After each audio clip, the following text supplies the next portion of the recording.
So I think the first thing on everyone's mind has got to be the pitching. You know, it was a question mark for this team last season, but now you come into this year and it seems like it is more than ever. I think from what DVH has been hinting towards, Nolan will be the Friday starter. But after that, I mean, what could the rotation look like this season?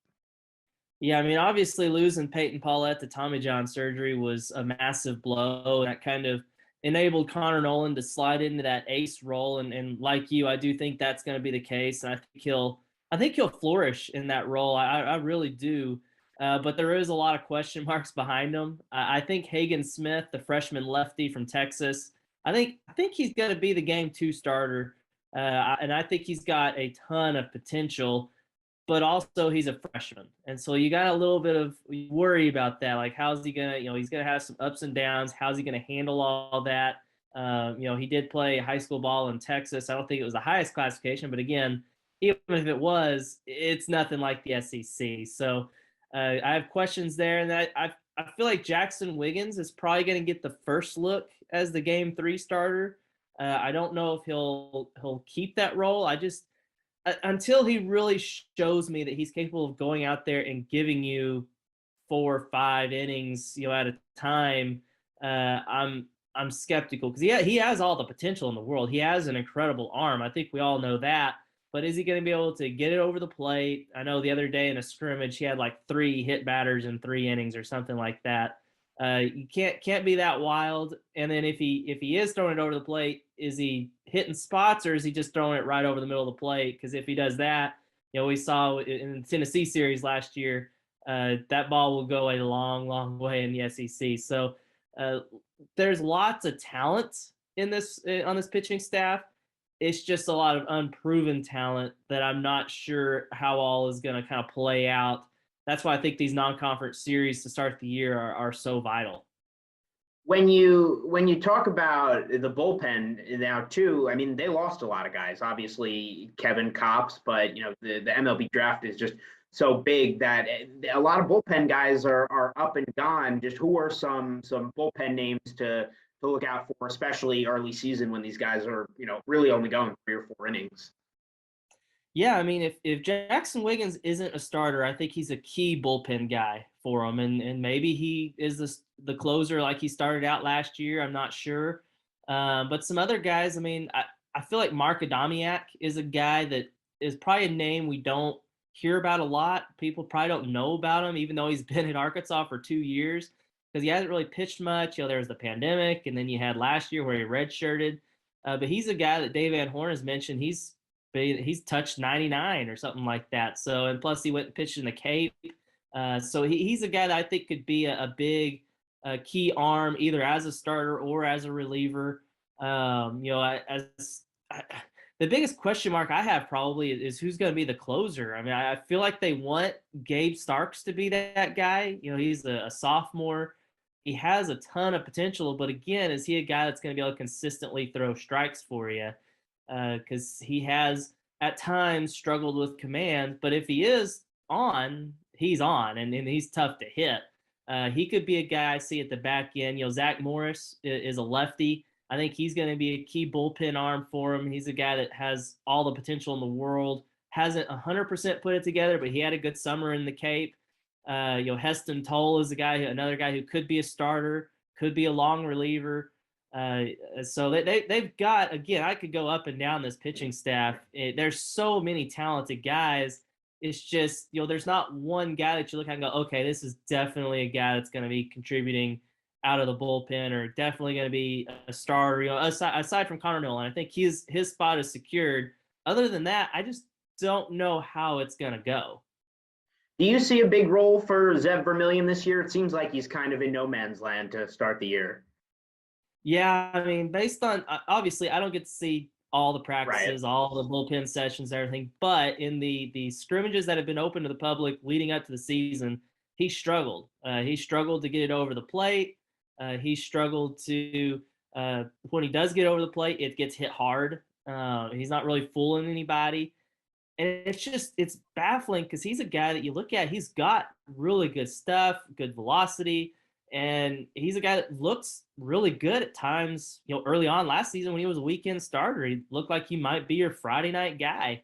But I don't know what it is. I don't know if it's a psychological thing where he's just got to kind of get over it. Maybe he struggles through some stuff during non-conference play and gets it figured out down the stretch. But early on, with as many talented arms as they have, he needs to get it figured out quickly because he could get left behind. And then you move over to the position players. Peyton Stovall seems like a guy that everyone's already familiar with, SEC preseason freshman of the year. But besides Stovall, who are some of the newcomers who you think are going to make an immediate difference? Yeah, I think the three transfers they brought in are huge. I mean, obviously Peyton Stovall being a freshman, heralded guy that could have been a first-round pick, gets all the headlines, but they really cleaned up in the transfer portal. I mean, Michael Turner, I've got him projected as a starting catcher, although I think Dylan Leach is going to play quite a bit as well. But he's a guy that Dave Van Horn has said that he's watches him at practice and he's like, why is this guy here? Why is he not playing minor league ball somewhere? Because he's that good. He has struggled with injuries, throughout his career, so he's got to stay healthy. I think that's the key. Then, Jace Borfin, the transfer from Oklahoma, an outfielder. He's a guy that they were really recruited hard out of high school. I think I heard Dave say that they recruited him really hard for about 3 years and then kind of broke their hearts by saying, I'm going to Oklahoma. But now, after a year with the Sooners, he decided to get in the portal and they grabbed him. And he's a guy that I don't know if he'll hit for a super high average, but I think he has a lot of pop. I think he's going to hit some home runs for you. And I also see him playing a good defensive, he'll probably start in left. I could even see him play some center, maybe. Good athlete, a good defender. Then the other transfer is Chris Lanzilli, the Wake Forest transfer. He's a former All-American, and he's like got the third most home runs among active players in college baseball. So, he's got kind of a proven track record. He did struggle a little bit last year. He still had the pop that you expect out of him, but his average dipped.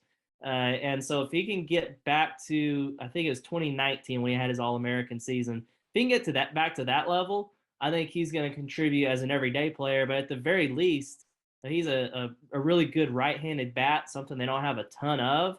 And you could see him start kind of platooning maybe, or he's going to play a lot, to say the least, I think. And those three transfers are really vital to Arkansas' success this year at the plate, I think. There's so much depth on this team. Do you think there's anyone who's going to get lost in the shuffle who we're used to having an impact? Or do you think we're going to see a constant rotation of these guys at least to start the season? Yeah, I think we're gonna see a lot of rotation early on. It also depends on how guys stay, if they stay healthy, if there's injuries.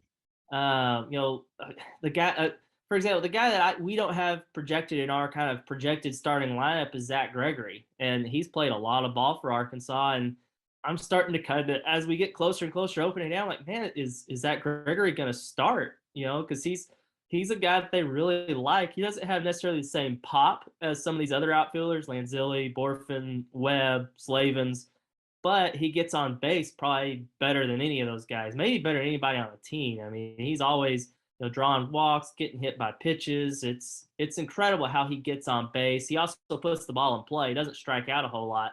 I think he had the same amount of free passes last year as he did strikeouts. So he's a guy that I feel like is going to get to play. One that I'm kind of worried about getting lost in the shuffle. Not somebody that we really know a ton about, but it's a true freshman, Kendall Diggs. Mm-hmm. It sounds like Dave Van Horn is really high on this kid, and that on other teams he probably would get a chance to play. And I think they're going to try to get him to play, but I just don't know where. I mean, he's a guy. He is versatile. I think he's played some in the outfield. He's played some in several spots in the infield. They really like his left-handed swing. But I just don't know who are you going to take out of that lineup. That's something that I'm not sure how they're going to get him at bats. Although I'm sure Dave Van Horn has a plan because they want to get him that experience so that way he's ready to contribute next year and down the line. You look at the team last year and throughout the entire season, it was pretty much we never knew who the Friday starter was. The bullpen was a bit inconsistent besides Cops, but the offense was always there to back them up. You think it's a similar narrative this season?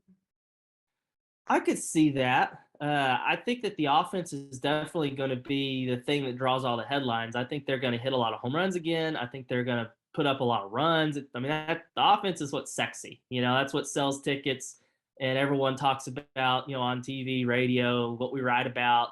But I do think that assuming some guys can develop pitching wise, I think they might be better as far as a pitching staff than last year as far as just sheer raw talent.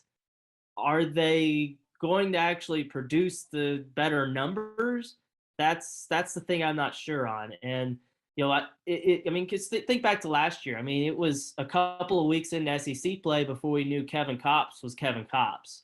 It was a couple of weeks in SEC play before we realized Patrick Wicklander was a bona fide SEC ace. Are there going to be some guys that step up like that this year? That's kind of the difference.